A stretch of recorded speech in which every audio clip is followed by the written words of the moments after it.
I just washed my hair and it's like really fluffy.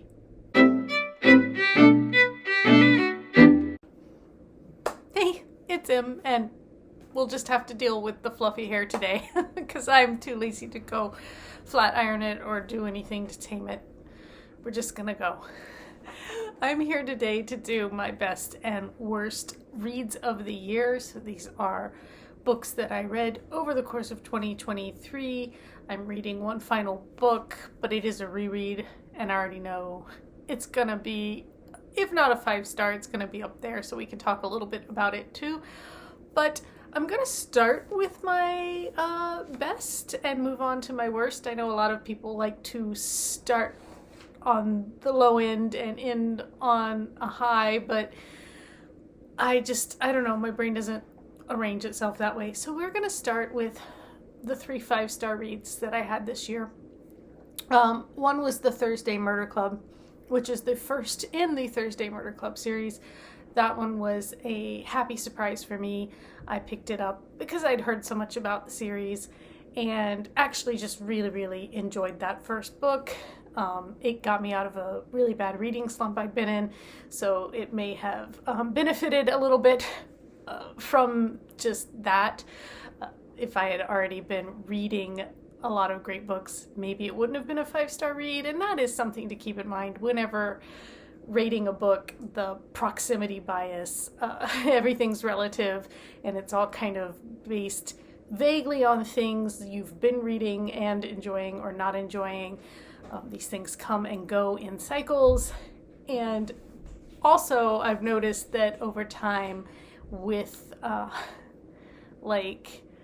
with time you might realize you liked something more than you thought or didn't like it as much as you thought, and that is something I try to keep in mind because I often review my books almost immediately after finishing them, within a day or two, and so it's sometimes a looking back kind of thing.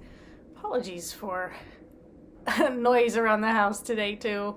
It happens. There's no avoiding it. So the other 2 5-star reads I had were rereads. One was Midnight in the Garden of Good and Evil, and the other was Cemetery Nights, which is a poetry book. And I also just need to keep in mind that I'm obviously going to rate different genres by different metrics. Poetry for me, I'm not a huge poetry reader, so I'm pretty picky. I tend to like actually really old poetry. Modern poetry is not really my thing. Cemetery Nights is from the 90s, I want to say. Maybe the 80s, but I think it's from the 90s. And it is my favorite collection of poetry ever. But, most of the poetry I read is Frost and Wordsworth and Blake. I like that kind of thing in general. So I guess, I don't know, the way I rate poetry is not going to be the same with manga. I'm a little bit more lenient with my manga because I'm really just looking for the entertainment value and not a whole lot else. With poetry, I'm just like, did I get into it? And Cemetery Nights, every time I reread it, I love it. So that was a 5-star read. Midnight in the Garden of Good and Evil. I hadn't reread that in at least 20 years, I want to say. But I picked it up. I just saw it in the library and picked it up on a whim thinking, gosh, I haven't read this in a long time, and I really liked it. And I really liked it again. So, go figure. Anyway, those were my 5-star reads. The one I'm reading now, Shades of Grey by Jasper Fforde, is a reread. And it's probably going to be 5 stars by the time I'm done with it. I remember loving it back when I read it when it first came out in 2009, and on this reread I am enjoying it just as much again, so it has the potential to be a 5-star read. We'll talk about it more when I'm done with it and do an actual review. But there are a lot of honorable mentions, books that over the course of the year I really enjoyed. They maybe didn't get 5 stars for me, but looking back at the list, I'm like, wow, I really, really liked these books, and I've got my list here, so that's why I'm looking down. But Song of Achilles, which first book I read this year, loved it. I gave it a 4.8. I was thinking about it because I was like, I really, really liked this. Is it not 5 stars? But there are just enough things about it that didn't quite reach 5 stars for me, but it is something I definitely want to reread and re-experience. Maybe next year. I even almost reread it this year, but I wasn't quite ready. So I might do a reread of that next year just to see if it hits the same. I guess it's never going to hit the same as when you first read it, but I do just want to reread that and re-experience it. My monthly Girls Nozaki-kun, number 14. That's again, like I have a different criteria when rating stuff like that. And sorry, my nose itches. Itchy nose. Okay, it's all this hair. Anyway, that manga, well, it's not really a manga, but that always makes me laugh, and I just always get a kick out of it. So I was happy to have that. The new Percy Jackson book, Percy Jackson and the Chalice of the Gods, I think is what it's called. It was a rocky start for me. I was not 100% sold, but by the end of it, it was everything I want from a Percy Jackson story. And I have a lot of just sentimental feelings about it because,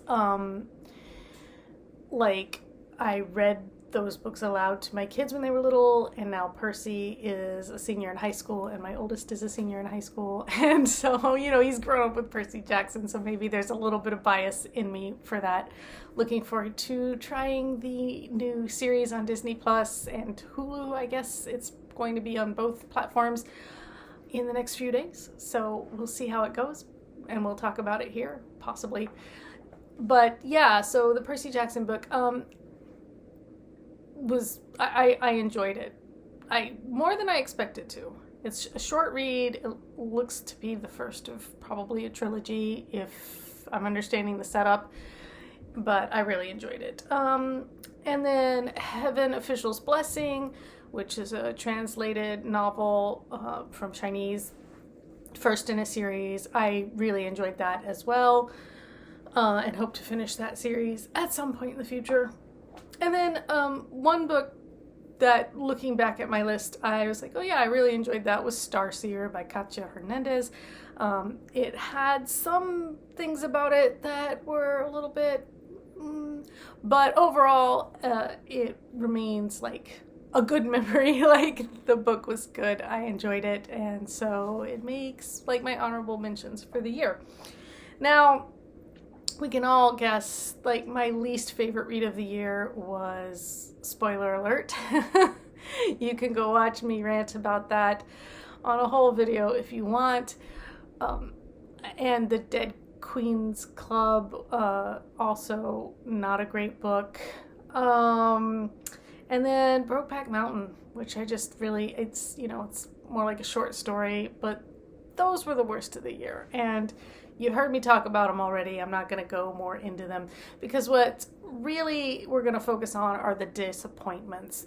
And I mean, a bad book's always a disappointment because you never go into a book hoping it'll be bad, but sometimes your expectations are higher than at other times. So a lot of times it's a matter of expectations not being met. So here are my biggest disappointments. Looking back at my list, I realized I read The Quiet Stillness of Empty Houses early in the year I guess I had an arc of it. And I love gothic stories, gothic horror, gothic romance, all that kind of thing. But looking back at it now, it just didn't gel for me. So it wasn't a bad book. I just didn't enjoy it as much as I hoped to or expected to. Husband Material. I love Boyfriend Material so much, and Husband Material was such a disappointment. I just, there's just so much about it that I didn't enjoy their relationship.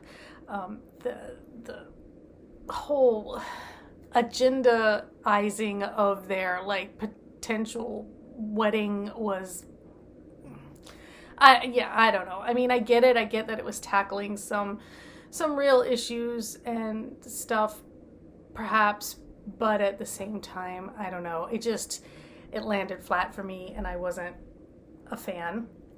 The Sun and the Star, Nico, is my favorite from the Percy Jackson series, and I was so excited he and Will were getting a book, but this one was uneven, and it's, because it was written by two authors, and the tone just wasn't quite consistent, and the characterization was not quite consistent, and I also just thought that the whole plot of them trying to save Bob felt, I don't know, flimsy. I don't know. That felt like a weird reach for bringing back a character. And then it was also, again, very forward with its like message. And I believe in the message. Like I agree with it. I just don't know that it needs to be just so laid on so thick. Trust your readers to get it, is all I want to say. You don't need to turn everything into like some kind of soapbox. Solomon's Crown, which was that kind of pseudo fanfic novel about Richard the Lionheart and Philip of France falling in love, should have been exactly my cup of tea, and I think that's why it's a disappointment, because I didn't hate it. I just didn't like it as much as I thought I would. It was kind of weird. It was very, like, I found out the author's a poet, and I like poetry, but, like, this was a little bit, I don't know, and there was some repetitiveness, and the ending was not good. So there were some detractions from that book that made it not great, not live up to what I hoped it would be.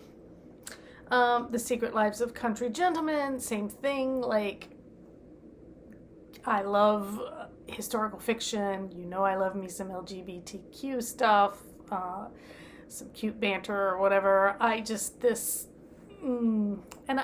videos covering these more thoroughly, so you can go watch them, but just find my like book review playlist and you'll find them all there. But like, I don't know, a lot of people love that book, and it just didn't work for me, and I don't think I'll be reading the sequel. And then, spoiler alert, which was one of my worst books of the year, but also just one of my biggest disappointments, because again, that's the kind of thing that should have ticked all my boxes, and it just didn't. It just really, I don't know. And finally, the last book I read, which was the previous video to this one, Emily Wilde's Encyclopedia of Fairies. I just was hoping, again, for more, and I don't know. It was a little bit, like I said in that video, a little somehow overwritten and still too dry. Just not enough feels for me. I wanted more feels, and when you're talking like fairy kings, fairy princes, there should be like a lot more of the pull at the heart kind of feeling. So yeah, I don't know. It didn't quite land for me, but I am not ruling out reading the sequel. But yeah, so those were the biggest disappointments for me. My best and worst of the year that I read this year. Yes, that's it for now. Tomorrow's my birthday, and just in advance of my birthday, I did just release finally the print version of all the Drew and Ray's stories under one cover. That's available on Amazon. I'll put the link in the description. But if you've read those stories and enjoyed them, or you read one or two but didn't read them all and you wish you just had them all in one place, you can now have them all in one place in a print book. So,